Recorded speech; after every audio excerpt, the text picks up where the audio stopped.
Good evening. Match 30 of the 1979 Cricket World Cup being played here in Sri Lanka was played today. This was the last match of the group stage. The last match of Group 2, it was between Australia and Rebel South African 11 at Colombo. This is the outcome. Australia won the toss, elected to bat first on a normal slow pitch. It turned out to be, in my opinion, one of the worst pitches I've ever seen. It didn't entice any stroke play at all, and some of the shots that the batsman played was absolutely woeful. It was a dreadful, dreadful match. Australia played really poorly, but have a look at that from the Rebel South African 11. Australia elected to bat first on a slow, normal pitch, as said, and they were awful. 233 for 7. The pitch was just... It got worse as the game went on. It really got worse. No 50 at all. 15 for Andrew Ilditch, out to a poor shot. 45 for Rick Darling, his best score of the tournament so far. 39 for Adam Balder. 35 for Captain Kim Hughes. 21 for Graham Yallop. 18 for Gary Kozier. 14 not out for Trevor Laughlin. 14 for the wicket-keeper, Kevin Wright. And then 30 of just 16 deliveries for Rodney Hogg. It was a dreadful, dreadful effort from Australia, and really, really, really struggled on this pitch. They put on for the final wicket 37.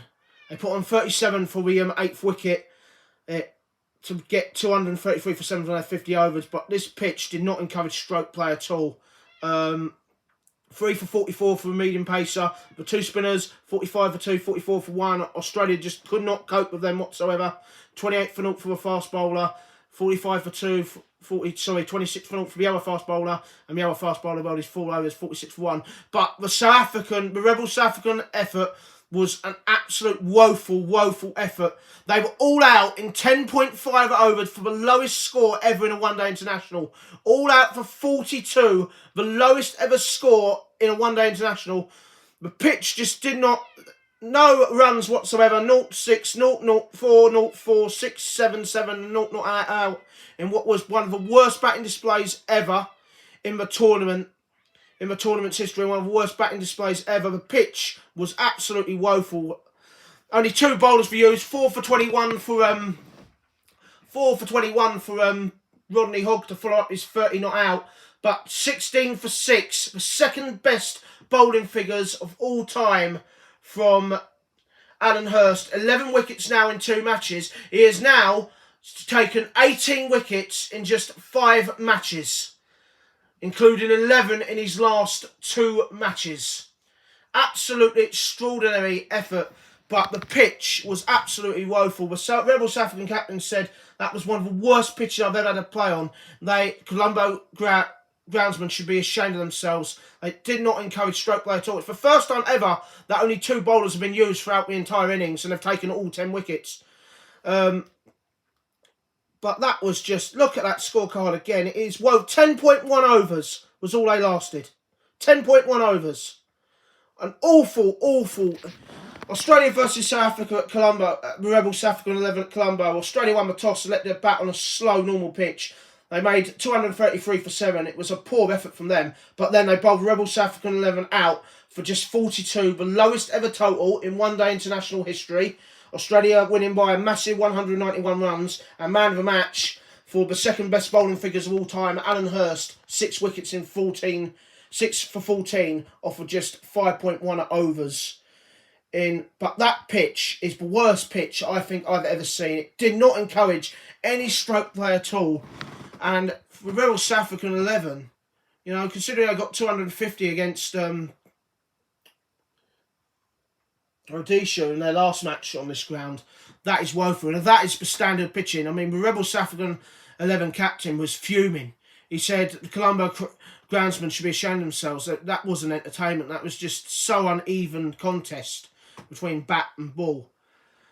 But Australia, emphatic winners in the end, despite another unconvincing batting performance. This is what it means. Australia confirmed second place and confirmed a quarter-final against Pakistan. New Zealand finished 3rd in the table. Ireland finished 4th. Zimbabwe finished 2nd. And Rebel South African 11 go out of the World Cup in humiliating fashion with no points. West Indies still continue their 400% record. Group 1, we'll have a look at Group 1. England, top of their group with a 400% record. Sri Lanka second, Pakistan third, India fourth, and Holland fourth, and Bangladesh no points from 5 games. Just save the game, because this is what it does mean for the quarterfinals. That is the end of the group stage. It really has been a bowler's paradise. I mean, we'll have a look at Alan Hurst in a moment. He's way ahead now of the field, but this is what it means. England finishing first means that they play. So you've just seen the group tables. This is what it means. This is the draw for the quarterfinals. England will play Ireland in the first quarterfinal. Sri Lanka will play New Zealand in the second quarterfinal. Pakistan will play Australia in the third quarterfinal. In a repeat of the 1975 World Cup quarterfinal, which Australia won comfortably by 73 runs. And India will play the world champions for West Indies in the fourth quarterfinal. It's now knockout cricket. Any mistakes made means that you are out of the World Cup. But let's have a look at Alan Hurst again. I mean, that is just extraordinary. 6 for 14, the 6 for 16, sorry, the second best figures ever in World Cup history. The fourth 5-wicket haul by an Australian bowler, and 11 wickets now in just 2 matches. He's averaged 9, Alan Hurst now. He's way ahead now. 18 wickets in 5 matches, an average of 9, which included 11 in 2 matches. However, if you're going to get pitches like that, you'll end up taking 30 wickets. That was one of the worst pitches I've ever seen. He's now 4 ahead of Mike Hendrick, who's got 14 wickets in the tournament. So he now looks like that 5-wicket haul he got against Ireland and that 6-wicket haul he got against the Rebel South African 11 today. It was just absolutely extraordinary, but it was woeful. Woeful. Woeful. Woeful. It was a woeful pitch. You couldn't... Every ball which was pitched up, it just was edged. And it was just a woeful, woeful display. And, you know, Australia really struggled on that pitch as well. And, well, the quality really between the club cricketers and the international class cricketers is good. Andrew Ilditch continues his dreadful run. Was out for 15. He played a really dreadful shot. 168 runs in 5 matches, an average of 33. He's had a dreadful tournament, along with most of the Australian batsmen, to be honest with you. I tell you what, I'm not kidding. That was probably one of the worst games of cricket I've ever seen. There was no contest between bat and ball at all. It was all the ball. Australia were poor in their batting, but the pitch got worse. It got 10 times worse. Every time South Africa tried to even, the Rebel South African 11 tried to even defend the ball, it went to a fielder. Even bouncers just went straight to the wicket keeping the fielders. It was just...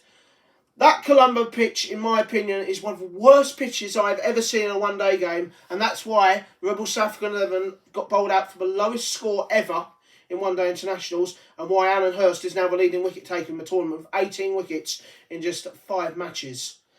But that's the end of that match. That's the end of the group stage. The quarterfinals, England versus Ireland in the first quarterfinal, Sri Lanka versus New Zealand in the second quarterfinal, Pakistan versus Australia in the third quarterfinal, a repeat of the quarterfinal 4 years ago, which Australia won at the Oval, and India, who sneaked through by virtue of Holland's disappointing performance against Sri Lanka a couple of days yesterday, will play West Indies in the fourth and final quarterfinal. Now, my predictions for that: England should beat Ireland quite comfortably. The Sri Lanka-New Zealand game's difficult to predict because New Zealand have a very good bowling attack, but Sri Lanka, as host nation, they've won 4 matches. They've played some riveting cricket. They've beaten both India and Pakistan, both test-playing nations. And you just feel that maybe a first ever semi-final place could be theirs. But that's a 50-50 game. Pakistan versus Australia, I also think, is another 50-50 game by virtue of what Australia have done today. If they get a pitch like that, then Pakistan are going to be struggling. Then Pakistan will... If they get a pitch like that, Australia, then Pakistan are going to be struggling throughout the entire... Then Pakistan will struggle. You can't have pitches like that in one-day cricket. They're just not conclusive. You want to see a fair contest between bat and ball, and that certainly wasn't. That is the worst pitch I've ever seen in my life. But Australia versus Pakistan versus Australia, I think it's a 50-50 game. But if Australia keep batting the way in which they're doing, I'd say Pakistan are probably the favourites. And considering that they'll get huge support, if they play, considering they'll get huge support, then Pakistan, I think, will probably be the favourites against Australia. The final quarter-final, India versus the West Indies, realistically should be a non-contest. India have been woeful ever since they beat Bangladesh, and the West Indies have been awesome throughout this tournament, so the West Indies should win that. So my prediction would be England to reach the quarter-final, and I will play Sri Lanka, New Zealand. I can't predict. Australia versus Pakistan, Australia, depending on the pitch, depending on the conditions, depending on what happens. Pakistan possibly would be my favourites for that match, and the West Indies to beat India. So, that's the end of the group stage. I mean, it's been a bowler's friendly paradise. I mean, again, I can't believe how bad that pitch was. It just was not conclusive to stroke play at all. He said, Kim Hughes, it wouldn't get better. My goodness me, it didn't get better. Every shot South Africa played, and they weren't bad shots, it just went to a fielder. The ball just got stuck in the pitch. The bounce was so inconsistent, it was unbelievable. And it is absolutely sensational. We've seen the lowest score ever in a one-day international. They've done well in the last two matches. They've got teams out for 105 and 42, but they are associate teams. How well our test play nation's going to play on pitches like that, we'll have to wait and see, because Australia certainly didn't, but Australia's batting's been woeful throughout the tournament. Anyway, that's it for the group stage of this 1979 World Cup. We'll see you tomorrow for the first quarter-final between England versus Ireland. Until then, this is me, Lawrence Howard, reporting on the 1979 Cricket World Cup being played in Sri Lanka on Brian Lara Cricket on PlayStation. Until tomorrow, bye-bye from me.